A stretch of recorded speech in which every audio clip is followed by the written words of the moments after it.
The frantic, rhythmic beeping of the emergency exit alarm was the first sign that something was terribly wrong.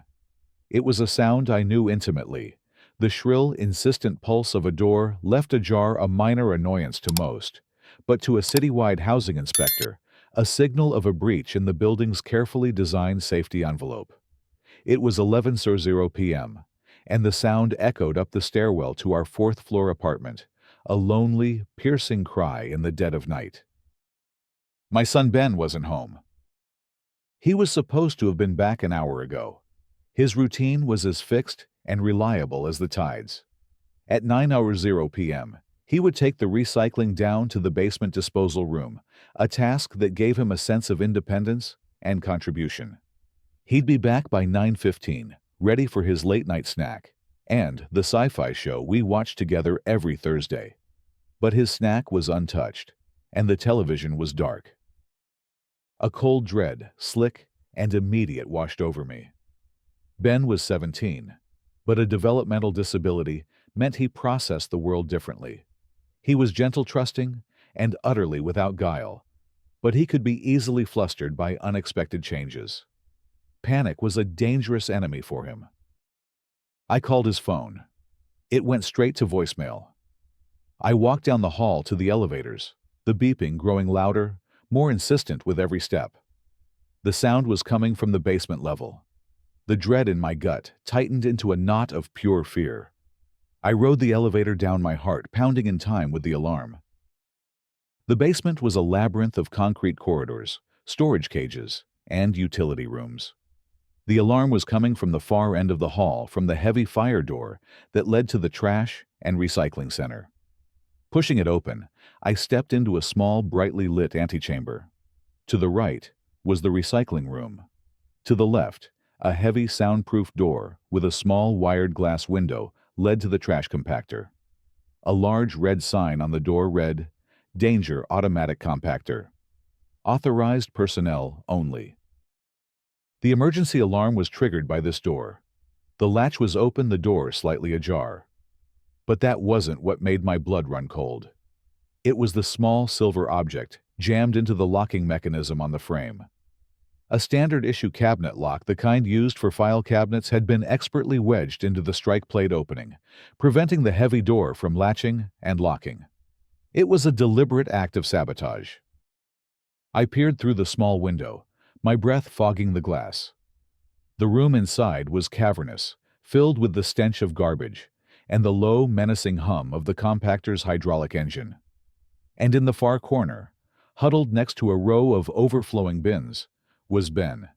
His back was to me, his shoulders shaking. He was having a panic attack. He was trapped. Then I saw her.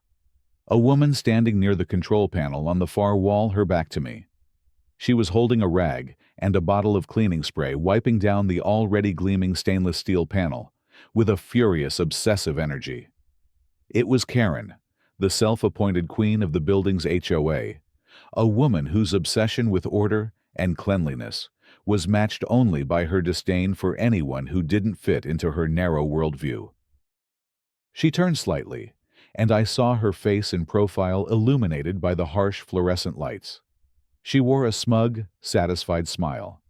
She knew he was in there. She had seen him go in, had jammed the lock, and had stayed ostensibly cleaning to ensure he couldn't get out. This wasn't an accident. This was a cage, and she was the zookeeper. My mind, the mind of an inspector who has memorized every fire code, every safety regulation, every ADA requirement in the city's housing manual, erupted in a silent scream of pure, unadulterated rage. This woman hadn't just broken a dozen building codes. She hadn't just created a deadly hazard.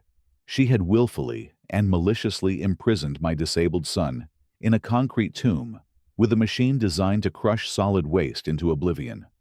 She saw a violation of her pristine order. I saw an act of attempted murder.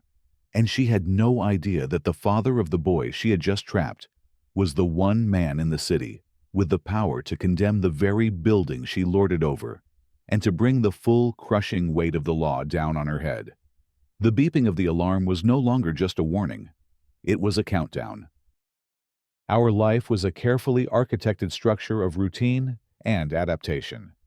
As a senior inspector for the City Housing Authority, my days were spent navigating the complex, often neglected infrastructure that kept the city's inhabitants safe. I inspected foundations for structural integrity, electrical systems for fire hazards, and plumbing for health risks. I was fluent in the language of building codes, a lexicon of rules and regulations designed to protect people from the inherent dangers of cohabitation in a dense, urban environment. I was a man who believed in rules, not for the sake of order, but for the sake of safety. This belief system extended to my home life, where my primary mission was the safety and well-being of my son Ben. Ben was my world, a bright, funny, endlessly curious young man who happened to be on the autism spectrum. His mother, my late wife, had been a special education teacher, and together we had designed a life for Ben that was rich with support, encouragement, and predictability. After she passed away from cancer 5 years ago, that responsibility fell to me alone. I channeled my professional skills into being a father.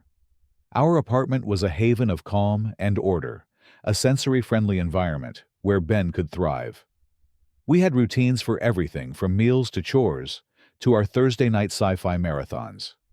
These routines were not about rigidity. They were the load-bearing walls of his world, giving him the stability he needed to venture out and engage with the more unpredictable aspects of life. Taking out the recycling was one of his most cherished responsibilities. It was a simple, repetitive task with a clear beginning and end, and it made him feel capable and grown up. He loved the quiet hum of the basement, the satisfying thud of the bins. We had moved into the Regent Towers 6 months prior, a modern, well-regarded apartment complex that boasted top-of-the-line amenities and a strong sense of community. It seemed like the perfect place for us. The building was new up to code and had excellent accessibility features. What the glossy brochure didn't mention was the building's homeowners association and its president, Karen Miller. Karen was a woman who wielded the HOA bylaws like a weapon. A divorcee in her early 60s, with too much time on her hands, she had transformed the HOA from a simple, administrative body into her personal fiefdom. She was a relentless enforcer of minutiae. Her emails to the residents were legendary passive-aggressive screeds about improper doormat placement, unapproved window coverings, and the correct way to break down cardboard boxes for recycling. Her obsession was the building's cleanliness and order, a vaguely defined standard that seemed to shift according to her whims. Her first interaction with us set the tone. She saw Ben in the hallway one afternoon. He was wearing his noise-canceling headphones and stimming a harmless, repetitive hand-flapping motion he used to self-regulate when he felt overwhelmed. Karen had stopped dead in her tracks, her face contorting into a mask of disgust and alarm. "Is he all right?" she had asked me, her voice dripping with a concern so phony it was insulting. "We don't allow outbursts in the common areas." "He's fine," I had replied, my voice cold. "He's just being himself." The inciting incident, her deliberate trapping of Ben in the compactor room, was the horrifying culmination of a series of smaller aggressions. She had begun to complain about the clutter of Ben's orthopedic shoes left by the door, the unpleasant noise of his favorite television show, the unhygienic nature of the fidget toys he sometimes carried. Each complaint was a small paper cut, an attempt to communicate that we, and specifically Ben, did not belong. We were a disruption to her perfect, sterile world. By jamming that lock, she had escalated her campaign of microaggressions into an act of profound violence. She had taken his favorite, most empowering ritual and turned it into a terrifying trap. She had weaponized the very infrastructure of the building I was sworn to protect, and in doing so, had made the biggest mistake of her life. My first priority was getting Ben out. The sight of his shaking shoulders, the knowledge of the terror he was experiencing, ignited a white-hot fury within me, but I forced it down, compartmentalizing it. Panic would not help him. Ben. I yelled, my voice muffled by the thick door. Ben, it's Dad. Can you hear me? He didn't respond. He was too deep in his panic attack. His world shrunk to the size of his own fear. I turned my attention to Karen. She was still inside, still cleaning, her back to the door, deliberately ignoring the drama unfolding. She was pretending she couldn't hear me, couldn't hear the alarm that had been shrieking for at least 20 minutes. I banged on the door with the flat of my hand, a series of hard concussive blows. Open this door, now. This time she turned. She looked at me through the small window, her expression a perfect caricature of surprise. Oh heavens, I didn't hear you. This machine is so loud. She gestured to the humming compactor. It was a lie. The ambient hum was significant, but not loud enough to drown out my shouting or the piercing alarm. The door is jammed, I said, my voice dangerously even. Open it from your side. Jammed, she said, feigning confusion. She walked to the door and pushed on the handle. Oh dear, it does seem to be stuck. How strange. She gave it another weak, theatrical push. I can't seem to get it open.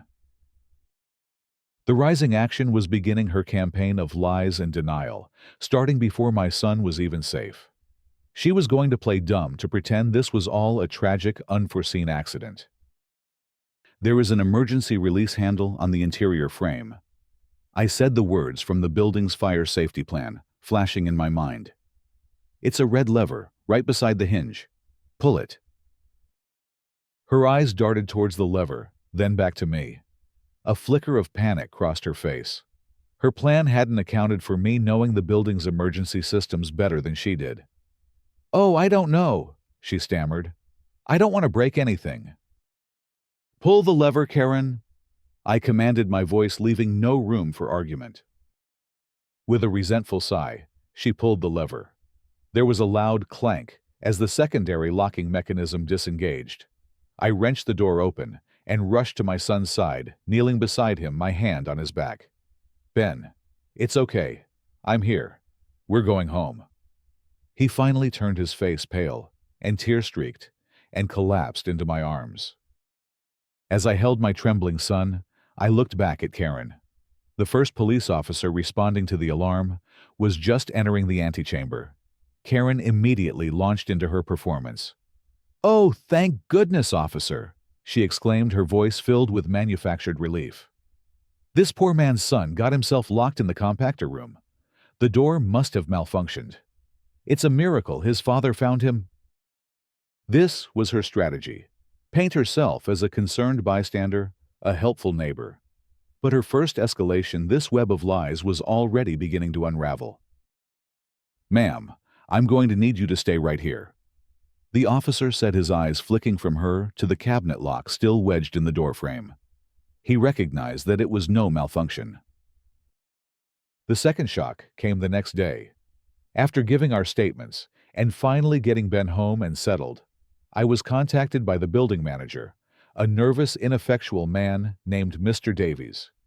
He informed me that the HOA, led by Karen, had filed a formal complaint against my son. The charge: improper use of building facilities and willful destruction of HOA property. They were claiming that Ben had broken the lock on the compactor room door through forceful and negligent behavior. They were fining us $500 for the repairs and demanding that Ben be barred from using the basement facilities unsupervised. It was a breathtakingly audacious move. They were not only denying any wrongdoing, but were actively trying to punish the victim. It was a classic case of institutional bullying, using the bureaucratic power of the HOA to gaslight and intimidate us into silence. They were counting on me being a typical resident, someone who would be overwhelmed by the fines and the legalistic jargon, someone who would eventually give up and move out. The harassment didn't stop there. Karen began a targeted campaign to isolate us. She sent out a building-wide email, a safety alert warning residents about the recent incident in the compactor room. She didn't mention Ben by name, but she described a vulnerable individual with unpredictable behaviors who posed a potential risk to the building's safety and security. She was poisoning the well, turning our neighbors against us, painting my gentle, harmless son as a menace. The result was immediate and chilling. People started avoiding us in the hallways. A mother pulled her child away from Ben at the community mailboxes. We were being ostracized, treated like pariahs in our own home. Karen was methodically stripping away our sense of community, our right to feel safe, our very belonging. She was using fear as a weapon, and it was brutally effective. The building that had once seemed like a haven had become a prison, and the warden was a woman who smiled at us in the elevator while actively plotting our expulsion. But I was not a typical resident. I was an inspector, and my inspection of Karen Miller and the corrupt HOA she commanded was just beginning. I needed to understand Karen's motivation. The sheer, calculated cruelty of her actions went beyond simple prejudice or a lust for petty power. There had to be a deeper, more pathological reason. The criminal investigation was proceeding, but it was focused on the act itself. To truly defeat her, to dismantle the system that enabled her, I needed to understand the source of her obsession. My investigation began not in the city archives, but in the building's own administrative office. As a city housing inspector, I had the authority to review any and all records related to a building's management, maintenance, and history. I presented a very official-looking, though not strictly necessary request to a flustered Mr. Davies, the building manager, for access to the Regent Tower's architectural and incident archives. He complied nervously, leading me to a dusty, forgotten room in the sub-basement filled with filing cabinets and boxes of old blueprints. For days, I spent my evenings in that room sifting through a decade's worth of paperwork. I found maintenance logs, old resident complaints, financial records, and then I found it. A box labeled Incident Reports, 2015. Inside was a thin file detailing a tragic accident. A 5-year-old girl, a resident of the building, had fallen down the main garbage chute from the 7th floor. The chute's intake door, which should have been secured with a child-proof lock and a pressure sensor, had been faulty. The girl had managed to open it, lost her footing, and fell 7 stories into the compactor bin below. She was killed instantly. The compactor, thankfully, had not been active at the time. The report was filled with technical jargon, but the horror was plain. It was a catastrophic failure of the building's most basic safety systems. The file noted that the building's management at the time had settled with the family for an undisclosed but presumably substantial sum. The family had moved out immediately, signing a non-disclosure agreement. The faulty chute doors throughout the building were quietly replaced. The incident was swept under the rug. The midpoint twist, the detail that made my blood run cold, was the name of the 5-year-old victim. Her name was Emily. Her mother's name was listed as the primary leaseholder, Karen Miller. Suddenly, everything clicked into place with a horrifying clarity. Karen's obsession with cleanliness and order, her fanatical enforcement of rules, her constant patrolling of the common areas, it wasn't just a personality quirk. It was the symptom of a profound, unresolved trauma. She was a mother who had lost her child to a preventable accident caused by the building's negligence. Every day she walked the halls of the place where her daughter had died. Her rage, her grief had no outlet. The NDA she had signed had silenced her. The settlement money was a gag, not a comfort. So she had channeled her pain, her desperate need to prevent another tragedy, into the only avenue of power available to her, the HOA. She became the building's self-appointed guardian, a hyper-vigilant protector obsessed with preventing any deviation from the rules, because in her fractured mind, a deviation from the rules is what had killed her child. Ben, my son with his disability, his unpredictable behaviors, represented the ultimate deviation. He was chaos. He was a variable she couldn't control. And when he went to the trash disposal area, the very epicenter of her trauma, something in her must have snapped. In her twisted, grief-stricken logic, she wasn't trapping a disabled teenager. She was securing a hazard. She was preventing another accident. She was protecting the building from the kind of person whose unpredictability in her mind could lead to another tragedy. She was reenacting her own trauma, but this time, she was casting herself as the protector, not the victim, and my son as the threat she needed to neutralize. This revelation changed everything. It did not excuse her actions. What she did to Ben was monstrous and unforgivable, but it gave her a motive that was rooted not just in malice, but in a profound and tragic madness. She was not just a villain. She was a ghost haunting the halls of her own personal tragedy, and her desperate attempts to create order were only sowing more chaos and pain. I now understood that to defeat her, I couldn't just present the facts of her crime. I had to confront her with the truth of her own past. The coming battle would not just be a legal proceeding. It would be an exorcism.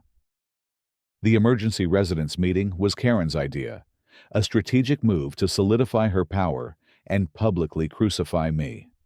The official agenda, circulated via a smug email, was to discuss the recent safety incident and subsequent property damage, and to vote on new security measures, including restricted access to all utility areas for non-essential personnel. It was a show trial, and she had already cast the verdict. She had spent the week rallying her supporters, spreading her narrative of me as a negligent parent and Ben as a public menace. The meeting was held in the building's sterile, soulless party room. The air was thick with tension and cheap coffee.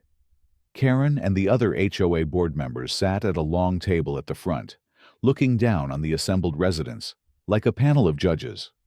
I chose a seat in the front row, a heavy leather-bound briefcase resting on my lap. I was alone. I had insisted Ben stay with a trusted friend. He had been through enough. Karen began the meeting with a solemn, theatrical performance. She spoke of her deep commitment to the safety and security of our home.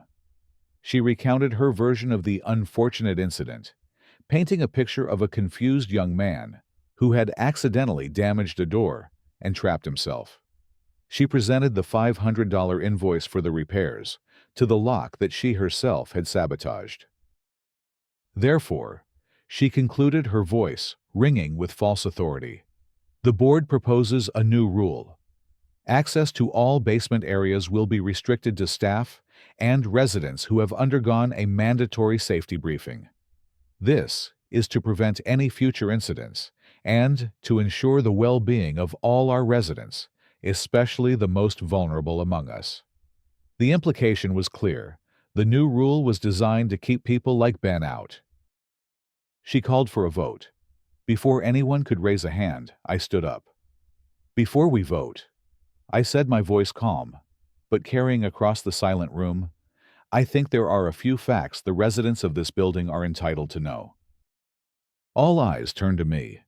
Karen glared, her expression a mixture of annoyance and triumph. She thought I was about to make a desperate emotional plea. My name is Michael Chen.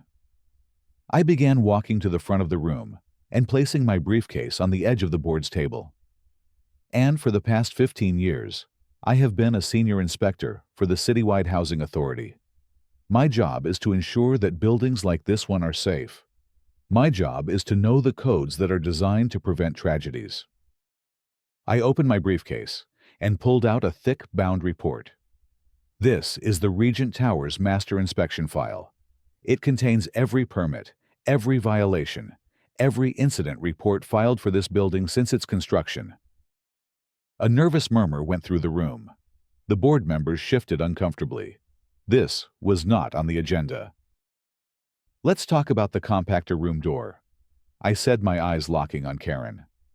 That door is a fire-rated soundproofed assembly. The lock is a heavy-duty commercial-grade deadbolt. It did not malfunction. It is physically impossible for a 17-year-old boy to break it through simple negligence. It was, however, deliberately and expertly sabotaged with a foreign object jammed into the strike plate. I pulled a small, clear plastic bag from my briefcase. Inside was the cabinet lock the police had recovered. I held it up. This object. An object that requires forethought and intent to use in such a manner. Karen's face paled. That's speculation, you can't prove that. Oh, I think I can, I said quietly. But first, let's talk about why someone might be so concerned with what goes on in the utility rooms of this building. Let's talk about another incident. Let's talk about Emily. A sharp, ragged gasp escaped Karen's lips. Her carefully constructed composure shattered, replaced by a look of raw, naked horror. 10 years ago. I said, my voice dropping, becoming more somber. A 5-year-old girl named Emily Miller died in this building.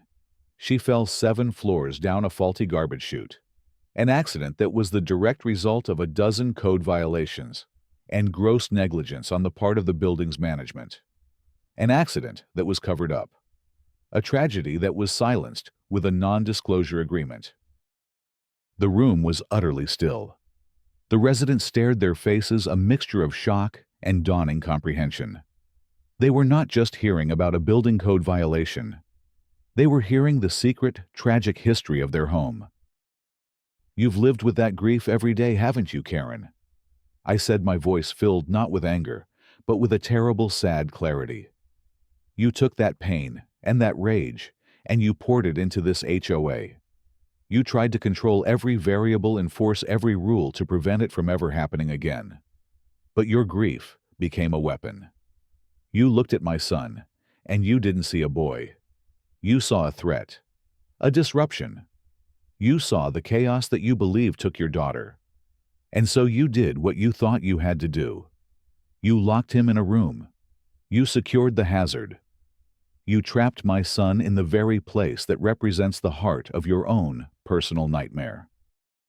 Karen was openly weeping now, horrible gulping sobs of a grief too long suppressed. Her supporters stared at her, their faces aghast. They had followed a leader, but they had not known she was so profoundly, dangerously broken. At that moment, 2 uniformed police officers entered the room from a side door, followed by a detective in a plain suit. They walked directly to the table. Karen Miller. The detective said, his voice quiet but firm. You are under arrest for unlawful imprisonment and reckless endangerment. Please come with us. As they led a sobbing, incoherent Karen from the room, the residents sat in stunned silence. The weight of the truth of 2 tragedies, one old, one new, settling over them like a shroud. The meeting that Karen had orchestrated as my downfall had become the stage for her own complete and utter unraveling, a climax born of a secret that should never have been kept. The immediate aftermath was a swift and decisive cleansing. With Karen arrested and her story exposed, her iron-fisted control over the HOA evaporated overnight. The board members who had been her loyal sycophants resigned in disgrace, unwilling to face the fury of the residents they had helped her manipulate. The fine against my family was rescinded, accompanied by a groveling formal apology from the building's management company, which was now facing a firestorm of negative press and the full, unwelcome attention of my department. The criminal case against Karen moved forward, but its nature was complex. Her defense attorney argued for diminished capacity, citing the profound psychological trauma she had endured. The prosecution, while acknowledging the tragedy of her past, held firm on the deliberate and dangerous nature of her actions against Ben. In the end, she was found guilty, but mentally ill.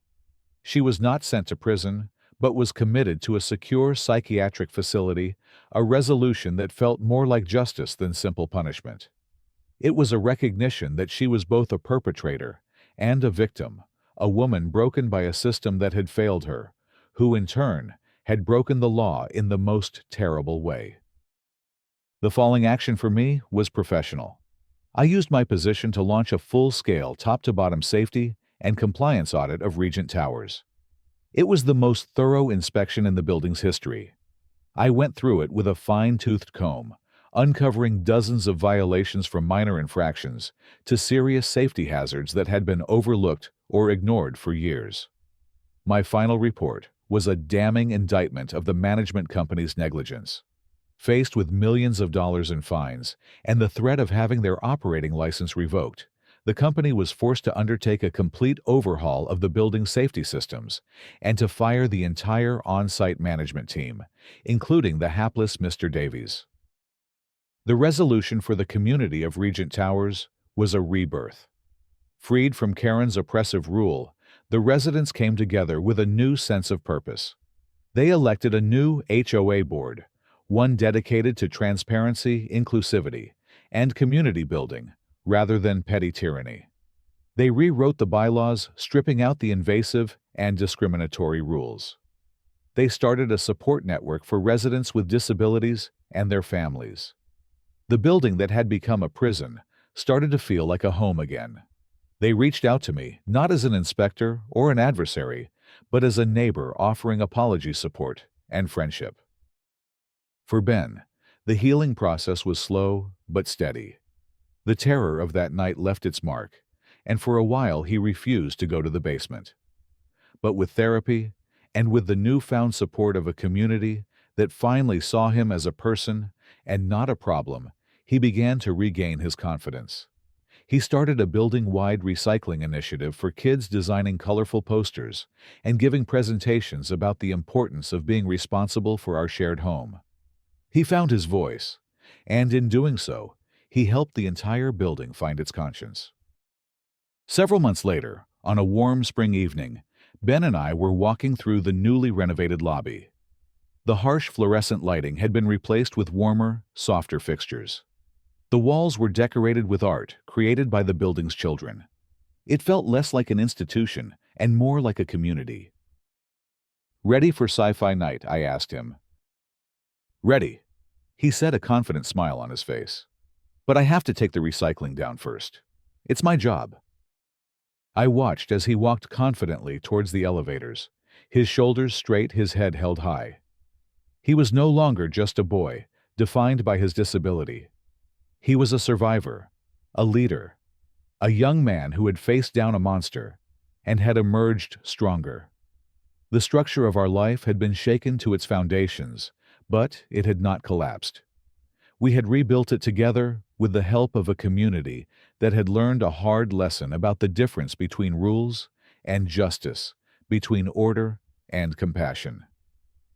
The ghost of the building's past had been laid to rest, and in its place a new, brighter future was being built, one Thursday night at a time.